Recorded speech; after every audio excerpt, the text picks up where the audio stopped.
नमस्कार दोस्तों, आप सभी का स्वागत है आपके अपने YouTube channel history with Narendra में। आज की इस वीडियो में हम यूनानी सभ्यता के बारे में जानेंगे। थोड़ी वीडियो आपके लिए थोड़ा मुश्किल हो सकती है समझने में, थोड़ी दिक्कत आ सकती है क्योंकि एक नई सभ्यता है, हमने इसको पहले नहीं पढ़ा हुआ है। तो इस वीडियो को आप अगर 2-4 बार देखोगे तो आपको सारी चीज़ें समझ में आ जाएंगी। तो आइए करते हैं वीडियो शुरू बिना देरी के। अगर आप चैनल पर नए हैं तो चैनल को सब्सक्राइब भी ज़रूर कर लें। तो पहला जो फैक्ट यहाँ पर दिया गया है वो है यूनान। यूनान क्या है? एक प्रायद्वीपीय यूनान एक प्रायद्वीपीय देश है जो यूरोप के दक्षिण पूर्व में स्थित है। यह 3 ओर भूमध्य सागर से घिरा हुआ है। यूनान में 502 टापू हैं जिनमें क्रीट, ट्रॉय, साइप्रस और स्पार्टा आदि प्रमुख हैं। यूनानियों ने अपनी शक्तिशाली नौसेना के द्वारा अनेक उपनिवेशों की स्थापना की थी। पर्वत श्रृंखलाओं व पठारों के कारण यहाँ नगर राज्याबाद हुए। तो हम देखेंगे कि यहाँ पर जो नगर राज्यों को बहु जिनको पोलिस कहा जाता था, जिनमें एथेंस और स्पार्टा प्रमुख थे।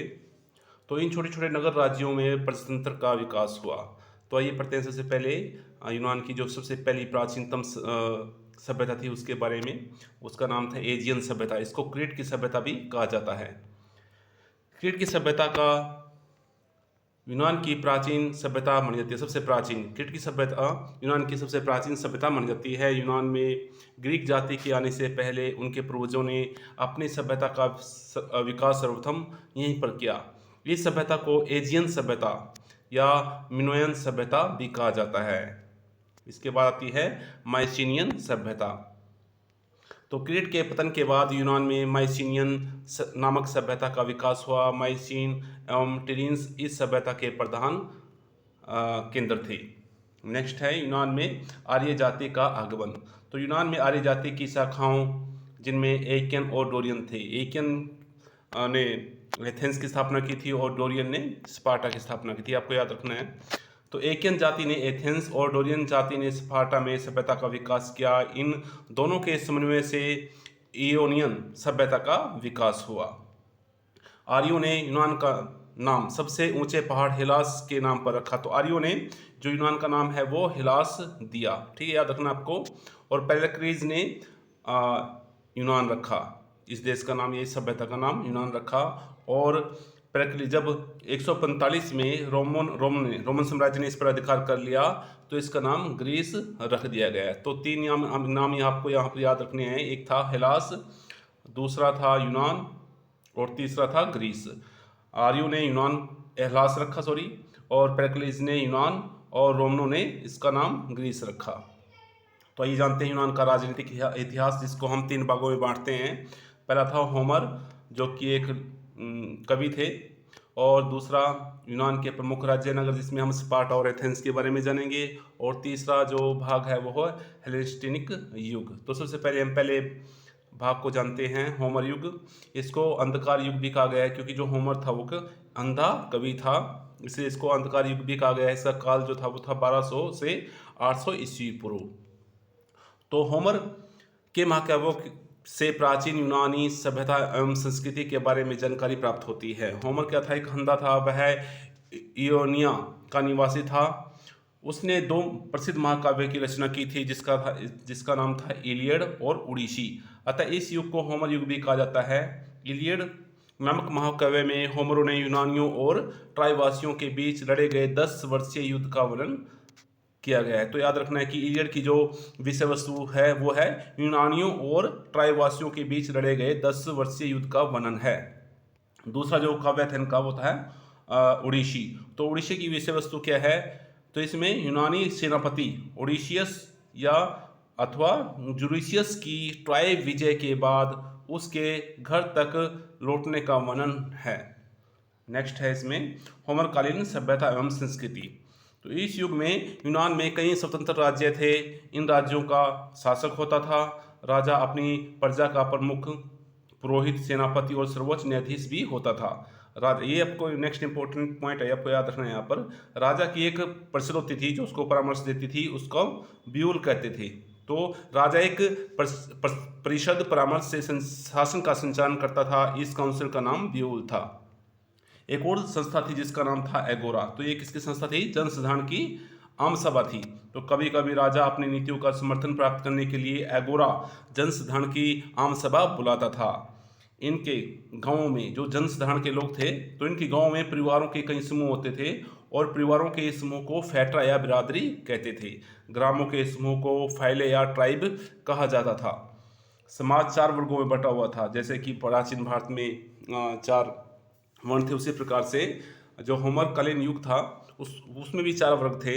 प्रथम कुलीन वर्ग था और यह वर्ग विशाल भू संपत्ति का स्वामी था। यह वर्ग युद्ध के समय नेतृत्व करता था। द्वितीय जो वर्ग था वो था कृषकों का, किसानों का।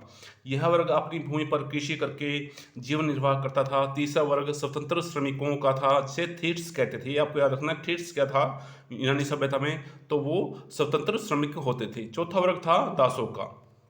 नेक्स्ट है होमर युगीन सभ्यता मुख्यतः एक ग्रामीण सभ्यता थी। यहाँ माता पिता स्त्रियों को समाज में सम्मानपूर्ण स्थान प्राप्त था। इस समय यूनान में कानून का विकास नहीं हुआ था। किसी व्यक्ति की हत्या के अपराधी को दंड देना मृत व्यक्ति के परिवार के सदस्यों का कर्तव्य माना जाता था। तो इसमें कोई जज वगैरह नहीं होते थे, जो मृतक के परिवार के लोग होते थे वो ही अपराधी को दंड देते थे। यूनानियों का मुख्य व्यवसाय कृषि तथा पशुपालन था। यहाँ की मुख्य जो फसलें थी गेहूं, जौ और बाजरा थी। नेक्स्ट है होमर युग में सिक्कों का प्रचलन नहीं था, इसलिए यहाँ के व्यापारी तांबे, सोने, चांदी के टुकड़े, बैलों के द्वारा वस्तुओं का मूल्य निर्धारित करते थे। यहाँ के लोग गाय, भेड़, बैल, बकरी, सुअर, कुत्ता तथा घोड़ा आदि पशुओं को पालते थे। इतना इंपॉर्टेंट नहीं है, फिर भी आपके लिए पढ़ रहा हूँ मैं। नेक्स्ट आपको याद रखना है, जो यूनानी थे वो बहुदेववादी होते थे और प्राकृतिक शक्तियों की पूजा करते थे, जिस प्रकार के हमारे ऋग्वेद काल में होते थे। तो यहाँ के प्रमुख जो देवता थे वो क्या याद रखने हैं, जियस जो कि यहाँ का प्रमुख देवता था, यह बिजली तथा तूफान का देवता था। पोसीडोन ये समुद्र का देवता था। हेस्टिया ये ग्रह का देवता था। हेडस ये मृतकों का देवता था। और जियस का पुत्र एरिस ये युद्ध का देवता था। अपोलो प्रकाश का देवता, साथ ही है चिकित्सा का देवता था। जैसे कि आप अपोलो हॉस्पिटल वगैरह को देखते हो, ये नाम ही इसी कारण रखे गए हैं। तो अपोलो प्रकाश के साथ साथ चिकित्सा का भी देवता था। हिपाटस अग्नि का देवता था। डायोनिसियस ये फलों के बागों का देवता था। जियस की पुत्री एथेना, जिसके नाम पर एथेंस नगर का नाम रखा गया था, तो वो कला की देवी थी। एवं एफ्रोडाइट ये प्रेम की देवी थी। वे भूत प्रेतों आदि में भी विश्वास करते थे। यूनान में ओलंपिया में जियस देवता के मंदिर के सामने प्रतिवर्ष एक बड़ा मेला लगता था। यहाँ आयोजित खेल कूद प्रतियोगिताओं में एक दूसरे के विरोधी राज्यों के नागरिक भी बड़े प्रेम से भाग लेते थे।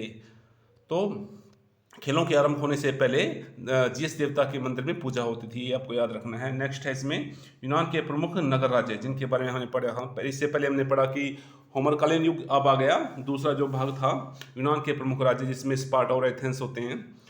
तो यूनान में 6वीं शताब्दी के आसपास नगर राज्यों की स्थापना होती है। या ये भी याद रखना है कि कब होती है, 6वीं शताब्दी के आसपास, जिन्हें पोलिस कहते थे। प्रत्येक नगर की, यह 6वीं शताब्दी ईस्वी पूर्व आएगा, ये आपको याद रखना है, यहाँ पर शायद गलत हो गया है। प्रत्येक नगर की अपनी अलग सेना, सरकार और देवता था। स्पार्टा नगर के जानेंगे सबसे पहले हम, फिर उसके बारे में एथेंस के बारे में जानेंगे। तो पहला स्पार्टा नगर राज्य है। तो डोरियन शाखा के आर्यों ने पेलोपोनेसस के दक्षिण पूर्व में स्थित लकोनिया पर अधिकार कर स्पार्टा को बसाया था। तो स्पार्टा की स्थापना किसने की थी? आर्यों की डोरियन शाखा ने।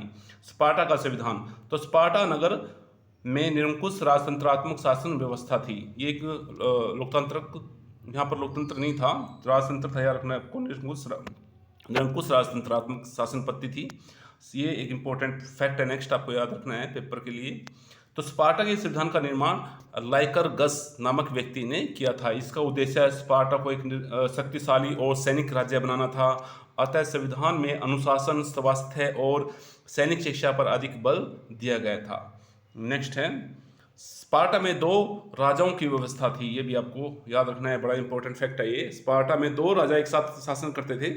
ये वर्षानुगत होते थे। संविधान में 2 शासकों की व्यवस्था के पीछे मुख्य उद्देश्य एक दूसरे निरंकुशता पर अंकुश लगाना था, ताकि दूसरा जो शासक है वो ज़्यादा शक्तिशाली न हो जाए। तो दूसरे की सत्ता पर अंकुश लगाने के लिए 2 शासकों की व्यवस्था यहाँ पर की गई थी। दोनों सीनेट की सहायता से, तो एक संस्था थी सीनेट, उसकी सहायता से ही शासन चलाते थे। स्पार्टा के संविधान में काउंसिल या सीनेट को जेरेसिया कहते थे। तो उसकी जो सीनेट होती है इसको जेरेसिया नाम दिया गया था, जैसे कि हमने पढ़ा था कि जनसाधारण की संस्था एगोरा होती थी और राजा की परामर्श देने वाली संस्था ब्यूल होती थी। नेक्स्ट है असेंबली, जनता की सभा थी भी, ठीक है। और जो काउंसिल थी उसको जेरोसिया कहते थे, जिसमें प्रमुख व्यक्ति होते थे, और आम जो लोगों की संस्था थी उसको अपेला कहा जाता था। ये आपको याद रखना है, अपेला क्या थी, जेरोसिया क्या था, ब्यूल क्या था, एगोरा क्या थी, तो इन सभी को आपको याद रखना है, ये एक नंबर में पूछे जा सकते हैं। तो सभी नागरिक इस सभा में आकर प्रशासन के कार्य पर अपना मत व्यक्त करते थे। असेंबली के सदस्य ही जेरूसिया मैजिस्ट्रेटों और एफोरेट के सदस्यों का चुनाव करते थे। युद्ध एवं संधि के प्रश्न, विदेशिक नीति एवं उत्तराधिकार आदि असेंबली द्वारा ही निश्चित किए जाते थे। एफोरेट 5 सदस्य की एक संस्था होती थी जिसे एफर कहते थे। इसका चुनाव प्रतिवर्ष असेंबली के द्वारा किया जाता था। उनका प्रमुख कार्य जनता के अधिकारों की रक्षा करना। वे राजा की निरंकुशता पर अंकुश रखते थे। नेक्स्ट है दीवानी मुकदमों पर उनका निर्णय अंतिम माना जाता था। एफरों का एफर स्पार्टा के संविधान में सबसे अधिक शक्तिशाली थे। स्पार्टा में 30 वर्ष से, ये याद रखना, ये इंपॉर्टेंट फैक्ट आ गया है, स्पार्टा में 30 वर्ष से 60 वर्ष तक प्रत्येक नागरिक को सैनिक जीवन बिताना पड़ता था। तो जो भी व्यक्ति होते थे वहाँ पर युवा वर्ग खासकर जिनकी उम्र 30 से 60 वर्ष होती थी उनको सैनिक जीवन बिताना पड़ता था। वो अपने घरों में नहीं रहते थे बल्कि सैनिक शिविरों में रहते थे। नेक्स्ट है स्पार्टा का संविधान राजतंत्र का, एफर गणतंत्र का तथा काउंसिल उच्च कुल का प्रतिनिधित्व करती थी। अतः स्पार्टा के संविधान को एक मिश्रित संविधान माना जा सकता है जिसमें राजतंत्र, गणतंत्र और उच्च कुलतंत्र तीनों के तत्व सम्मिलित थे। तो सामाजिक व्यवस्था कैसी थी स्पार्टा की, ये देखते हैं। स्पार्टा का समाज था जो वो 3 वर्गों में बटा हुआ था। इससे पहले हमने पढ़ा कि होमर जो युग था यूनान की सभ्यता में वो 4 वर्गों में बटा हुआ था, जबकि स्पार्टा का जो समाज है वो 3 वर्गों में बटा हुआ था, जिसमें उच्च वर्ग, मध्यम वर्ग एवं निम्न वर्ग था। प्रथम वर्ग में सैनिक होते थे, दूसरे वर्ग में स्वतंत्र मनुष्य थे जिनको फ्री मैन कहते थे। तो दूसरे वर्ग में फ्री मैन आते थे जो कि स्वतंत्र मनुष्य होते थे। तीसरे वर्ग में गुलाम होते थे जिनको हेलोट कहा जाता था। भाई हेलोट याद रखना है। तीसरे वर्ग में गुलाम थे, दास थे जिनको हेलोट कहते थे, जिनका जीवन निर्दयी थे, उनका बड़ा शोषण होता था इसमें। तो स्पार्टावासी युद्ध में पराजित लोगों को गुलाम बनाकर उनसे खेती करवाते थे। गुलामों को स्पार्टा के बाहर जाने का अधिकार नहीं था। गुलामों के साथ क्रूर और निर्दयी व्यवहार किया जाता था। स्पार्टा में स्त्रियों की स्थिति बहुत अच्छी थी। उन्हें पुरुषों की भांति सांपत्तिक, सामाजिक और राजनीतिक अधिकार प्राप्त थे। तो स्पार्टावासी पुत्र की प्राप्ति के लिए ही विवाह करते थे। महत्वपूर्ण तथ्य यही है क्योंकि वो अपनी जवानी में तो सैनिक शिविर में ही रहते थे, तो केवल विवाह का उद्देश्य पुत्र की प्राप्ति करना था। स्पार्टा में प्रत्येक युवक अपने साथियों के साथ सैनिक आवासों में रहता था। अतः यहाँ का युवक कभी कभी गुप्त रूप से रात्रि में थोड़े समय के लिए अपनी पत्नी से मिल सकता था। तो उनको चुपके से अपनी पत्नी से मिलना होता था, तो वो चुपके से आते थे रात को। तो एक यहाँ पर महत्वपूर्ण फैक्ट है, प्लूटार्क जो भी एक इतिहासकार रहे हैं, तो लिखते हैं कि पुरुष दिन के प्रकाश में अपने पत्नी का चेहरा देखे बिना ही बाप बन जाते थे, क्योंकि वो दिन में अपनी पत्नी के पास नहीं आ पाते थे और रात को ही आते थे, तो अपने पत्नी का चेहरा देखे बिना ही वो पिता बन जाते थे। ये प्लूटार्क का कथन है। स्पार्टा की कोई भी नारी अपने पति की स्वीकृति से बलिष्ठ पुत्र प्राप्त करने के लिए बलवान पुरुष से गर्भाधान करवा सकती। तो इससे पता लगता है कि वहाँ की स्त्रियों को कितने अधिकार प्राप्त थे। तो अपने पति की स्वीकृति से वो दूसरे पति के साथ भी सहवास कर सकती थी और एक बलिष्ठ पुत्र प्राप्त कर सकती थी। स्पार्टा एक सैनिक राज्य था। यहाँ वीर सैनिकों का सम्मान होता था। स्पार्टा के लोग युद्ध प्रेमी थे और सैनिकवाद में विश्वास करते थे। यहाँ बच्चों के स्वास्थ्य पर अधिक ध्यान दिया जाता था। दुर्बल तथा अस्वस्थ बच्चों को जीने का अधिकार प्राप्त नहीं था, क्योंकि वे बड़े होकर कुशल सैनिक नहीं बन सकते थे। ऐसे बच्चों को मारने के लिए टेजिस्टस पहाड़ियों पर, पहाड़ी से जो ये पहाड़ का नाम दिया गया, इससे उन बच्चों को, ऐसे अस्वस्थ और दुर्बल बच्चों को फेंक कर मार दिया जाता था। तो याद रखना उस पहाड़ का नाम, आपको उस पहाड़ का नाम था टेजिस्टस। स्पार्टा की शिक्षा का मुख्य उद्देश्य प्रत्येक नागरिक को कुशल एवं अनुशासनबद्ध सैनिक बनाना था। तो इस प्रकार से उनकी शिक्षा के प्रमुख उद्देश्य कुश्ती, बॉक्सिंग, जिम्नास्टिक, लंबी दौड़, अस्त्र शस्त्र संचालन में निपुणता आदि थे। WA वीच के अनुसार नारी शिक्षा का एकमात्र उद्देश्य स्पार्टा के बहादुर सैनिक बच्चों को जन्म देना था, वह कठोर शारीरिक प्रशिक्षण पाती थी ताकि शक्तिशाली माँ बन सके। तो वहाँ के युवकों के साथ साथ जो स्त्रियाँ थी वो भी कठोर शारीरिक प्रशिक्षण पाती थी। यहाँ के निवासी सैनिकवाद में विश्वास करते थे। फलस्वरूप स्पार्टा की जो आर्थिक दशा है वो अच्छी नहीं थी। केवल उनका उद्देश्य, शिक्षा का उद्देश्य केवल अच्छे सैनिक बनाना होता था। इस कारण से वहाँ की जो आर्थिक स्थिति है वो सही नहीं हो पाई थी। नेक्स्ट है, स्पार्टा में लोहे के सिक्के प्रचलित थे। ये आपको महत्वपूर्ण फैक्ट है। यहाँ पर मैंने जो महत्वपूर्ण जो इसमें फैक्ट दिए गए उनको हाईलाइट भी किया गया है, तो आप उनको भी देख सकते हैं। और वीडियो को बार बार देखें ताकि ये चीज़ें आपके याद हो सके। एक बार में आपको ये चीज़ें याद नहीं होंगी, तो वीडियो को पूरा देखें। अगर चैनल पर आप नए हैं तो चैनल को सब्सक्राइब जरूर कर लें। तो नेक्स्ट है, अतः स्पार्टा साहित्य एवं कला के क्षेत्र में विकास नहीं कर पाया क्योंकि वहाँ की शिक्षा का जो मुख्य उद्देश्य था वो एक अच्छे सैनिक बनाना था, ना कि वहाँ की आर्थिक जो दशा है उसको सुधारना।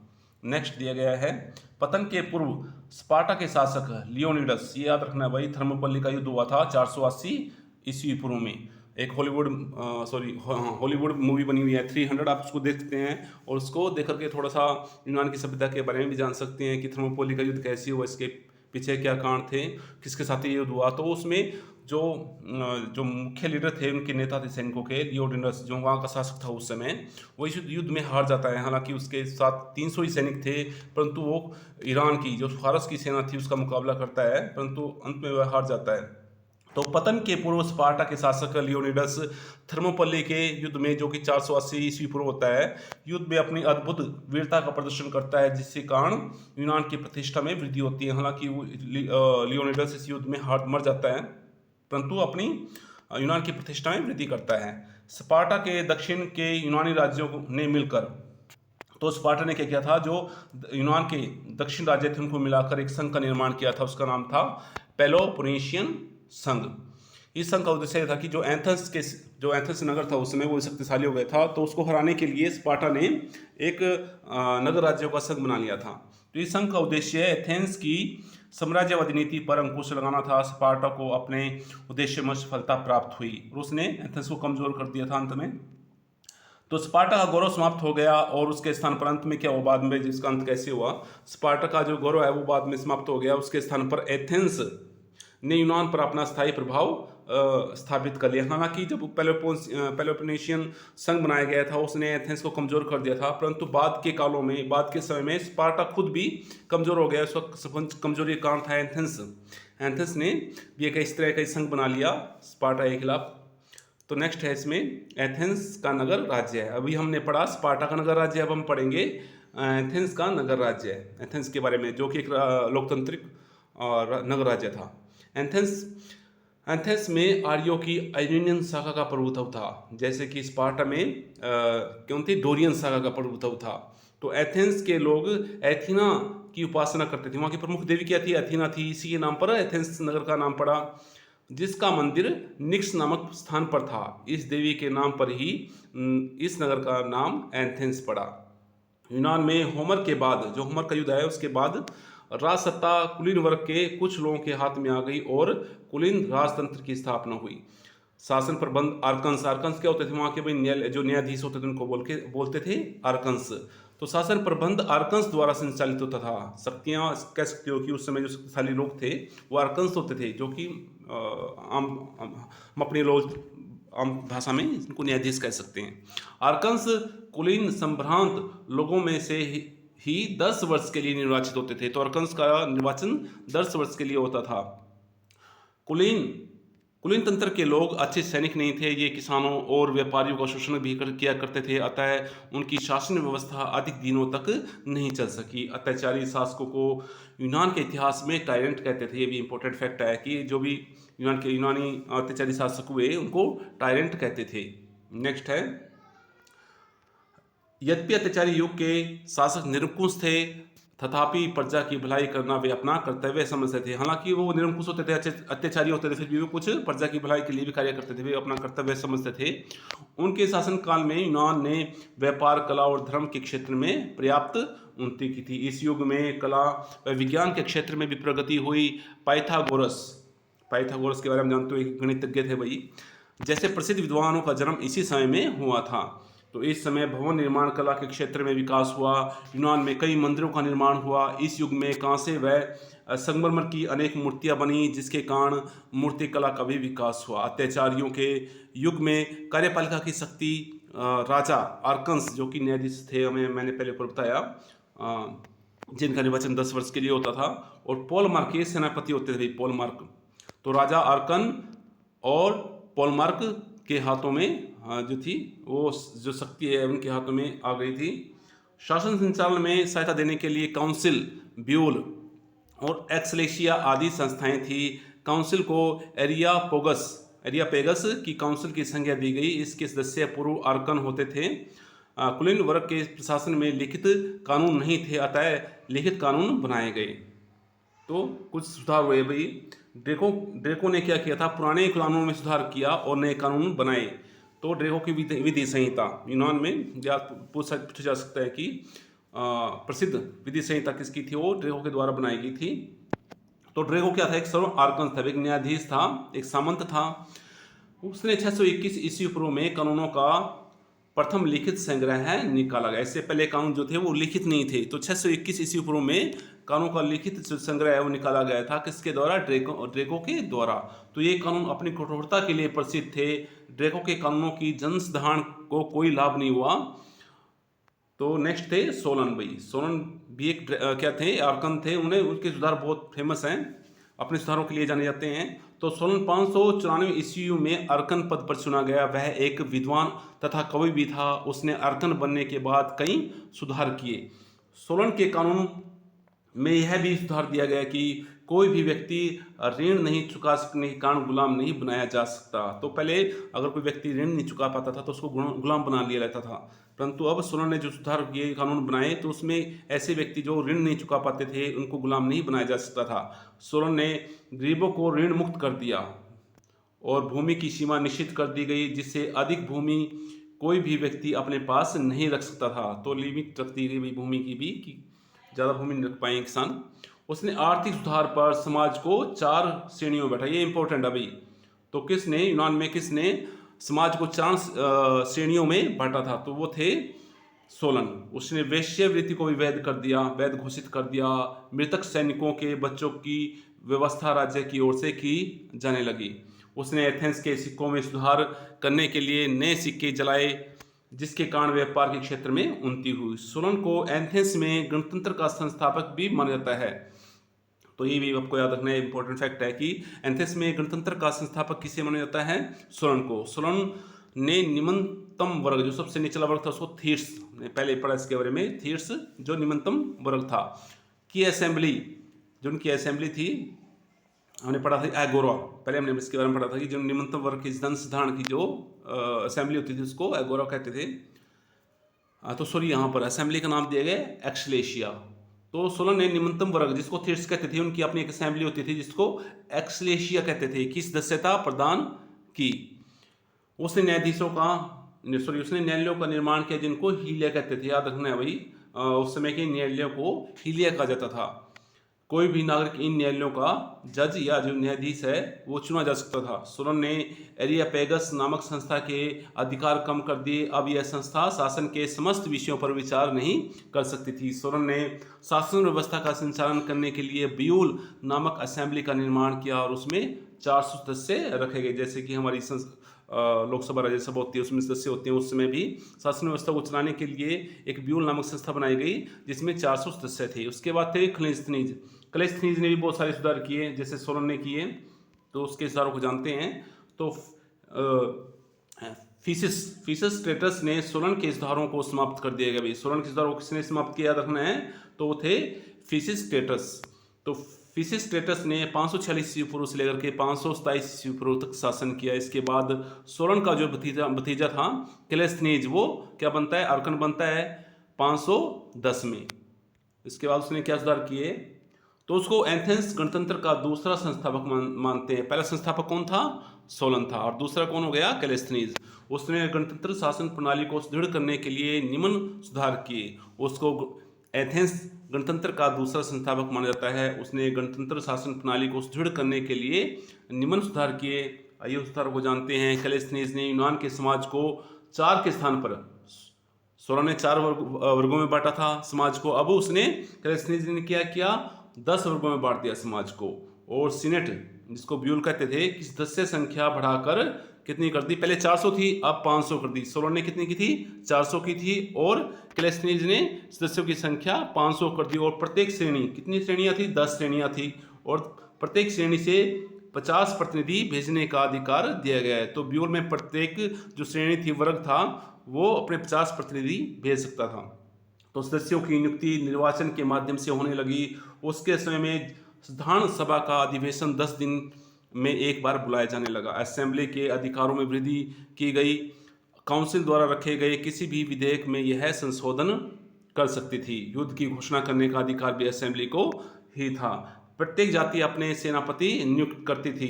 तो जितनी भी जातियां, जितने वर्ग थे, जैसे हमने 10 वर्गों के बारे में पढ़ा, तो प्रत्येक जाति अपना एक सेनापति नियुक्त करती थी। इस प्रकार से कितने सेनापति होगी, 10 सेनापति हो गए, है ना, क्योंकि 10 वर्ग थे। और इन सेनापतियों की एक समिति होती थी, जिसको कहते थे स्ट्रेटोगार्ड। स्ट्रेटोगार्ड क्या था, सेनापति की समिति, सेनापतियों की एक समिति। तो इसने क्या दिया, इस निर्वाचन प्रणाली को, ऑस्ट्रिज्म को जन्म दिया। ऑस्ट्रिज्म क्या होता है भाई, सॉरी, तो ऑस्ट्रिज्म को इसने जन्म दिया। इसमें क्या होता है कि जो व्यक्ति एथेंस के लिए घातक थे, एथेंस की शासन व्यवस्था के लिए घातक थे, तो उनको 10 वर्ष के लिए देश से निकाला जा सकता था। तो इसको कहते थे निर्वाचन प्रणाली या ऑस्ट्रेसिज्म। तो दोस्तों, आज की वीडियो में इतना ही। अगर आपको वीडियो पसंद आई है तो ज़्यादा से ज़्यादा शेयर करें, और वीडियो को बार बार देखें, ताकि आपको ये सभी चीज़ें हैं, क्योंकि इस यूनानी सभ्यता को हमने बहुत कम पढ़ा है, तो बार बार देखने से आपको जल्दी चीज़ें याद हो जाएंगी। धन्यवाद।